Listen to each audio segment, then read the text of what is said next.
رح تختبرك الحياة وتستمر بإرسال الاختبارات لإلك واحد ورا واحد. رح تمتحني بكل شي تقريبا، مبادئك وأخلاقك وثوابك ومحبتك وكمان ضميرك. ولكل اختبار في إله زمن وهدف محدد، لكنك ما رح تعرفيه في وقته، بل رح تفهمي الحكمة عند الانتهاء منه. وغالبا رح تكون في الجوانب يلي أنتِ بتغتري فيها، يلي بتغرِّك أو بتظنيها نقاط قوتِك أو مصدر تميُّزِك، وحتى في يلّي حواليكِ، ممن هنّن موضع ثقتِك والأعز على قلبِك والأقرب لنفسِك. ولحتى ينتهي الاختبار رح تظهر الحقيقة قدّامِك وتفرز يلّي حواليكِ، كل شخص ما بين صادقين المحبة ومدعيين المحبة لإلِك.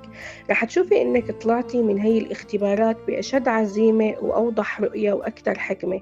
رح تشهدي على انتصاراتِك وتكوني فخورة فيها، سواء كانت صغيرة أو كبيرة، يعرفوها الناس أو بقيت مجهولة، ما رح يهمِّك، بكفّي إنه أنتِ بتعرفيها، فأنتِ وحدِك رح تدركي وتعرفي إنجازِك.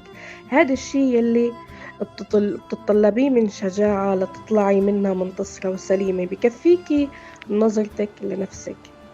نظرتِك لنفسِك بالمراية، ما رح تحتاجي شهادات. فبعض الإنجازات منفتخر فيها بيننا وبين أنفسنا، قد يشوفوها الناس عقبة صغيرة، وقد تكوني أنتِ شايفتيها أنتِ إنجازِك العظيم. ففي النهاية ما بيهم يلي بيظنوه الناس الآخرين عنِّك، الأهم يلي أنتِ عم تتعلميه على الوجه اليقين بنفسِك.